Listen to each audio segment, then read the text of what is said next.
Hey, I'm Mike Baccarella, and today we're going to take a look at a Jimmy Wyble counterpoint exercise that's going to help us sustain a note while walking notes underneath. Let's take a look.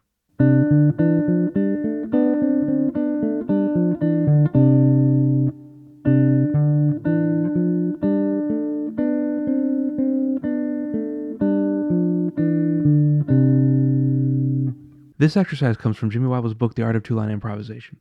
However, in the book, Jimmy demonstrates this using a C diminished scale, missing one of the notes. So I've adapted this to fit the C major scale, so we can take a look at how this applies there. The basic concept of this exercise is we're going to hold a note on top of the scale and play the scale underneath it. So to start, we're going to start with the second. And we're playing everything out of this position of the C major scale.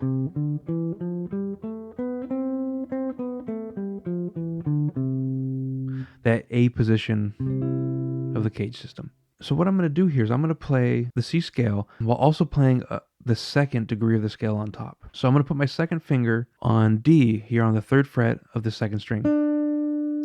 And while I hold that, I'm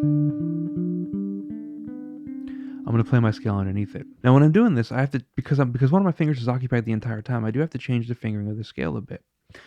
So I'm holding this D here. I'm going to play the C with my first finger, D with my pinky, E on the 2nd fret of the 4th string with my first finger, F with my first finger as well, G with my pinky, A on the 2nd fret of the 3rd string with my first finger, B with my 3rd finger, and C with my pinky.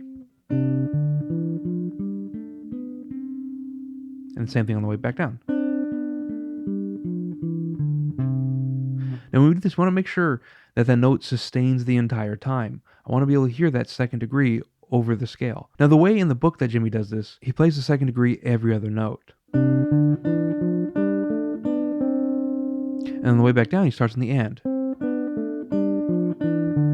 So it'll be 1 and 2 and 3 and 4 and 1 and 2 and 3 and 4 and. We could change it up and play it every half note. 1 and 2 and 3 and 4 and 1 and 2 and 3 and 4 and. Now when I'm picking through this, thumb is basically doing everything while my index and middle alternate between the top note.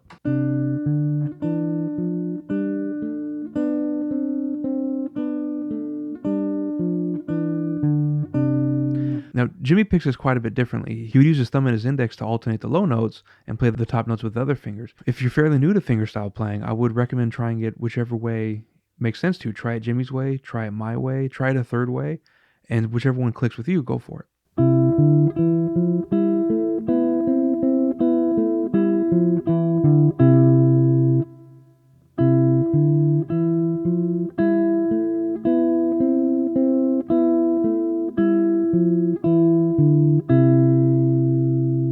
Now we were just holding down the second degree the whole time. We can change the top note as well. So I can put the third, I can put E, and I'm going to hold that with my pinky.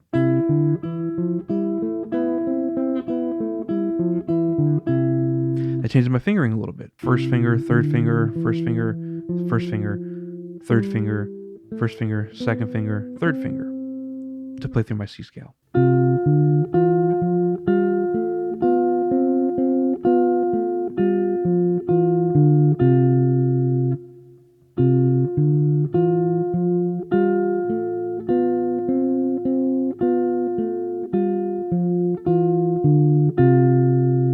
I can sustain the 4th on top with my pinky on the 6th fret here.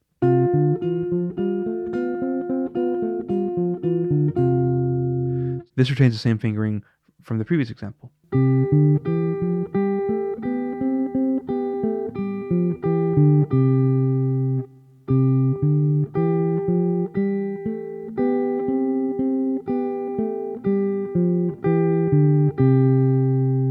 I can hold the 5th here on top on the 3rd fret of the 1st string with my 2nd finger. And that retains the same fingering as the first example when I had the 2nd on top.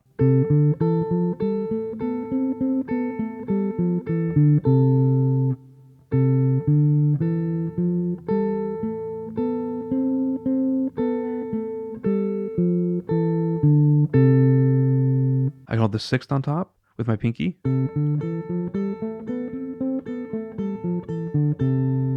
Which retains the same fingering from having the 3rd and 4th on top.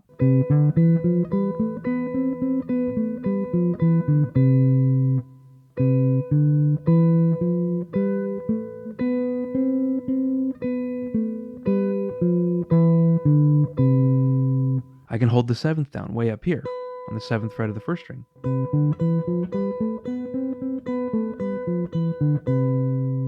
That fingering is quite a bit different. So I'm moving everything to kind of fit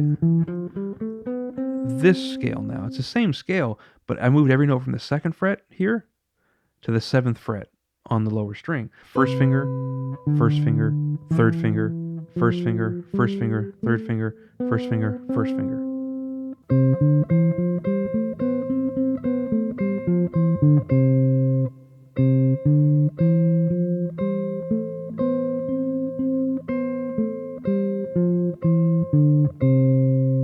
And finally, I can hold the root down 2 octaves up.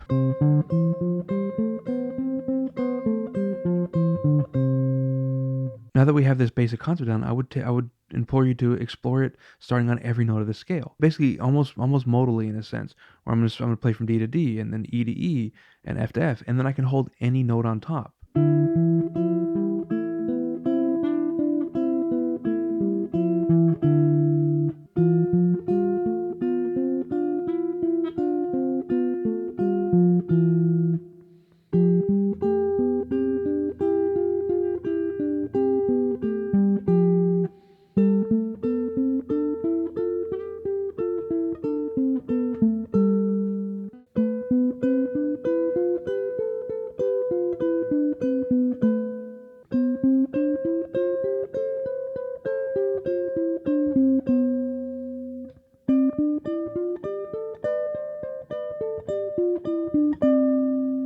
So all I did there was I played my C scale starting on each different note and sustaining a 9th above whatever I was starting on. So I started D and E, E and F, F and G, and so forth. And I just played my C scale through there. You can think of that as playing through the different modes or just exploring your C scale in each spot. This is a really good introductory exercise to getting into counterpoint. This trains you to sustain a note while using your other available fingers to adapt to fingerings that might not be as comfortable. But because you're sustaining a note, you don't have access to all your fingers. This can be expanded in a lot of different ways.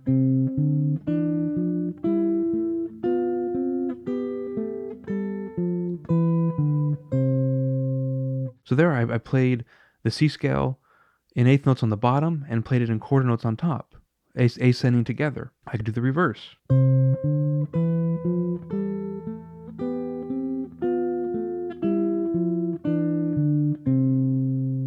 There I did the C scale playing in 8th notes on the bottom and descending in quarter notes on the top. Let me know in the future if you'd like me to expand on this concept and do more lessons exploring this particular concept. So thanks for checking out this lesson. Keep practicing.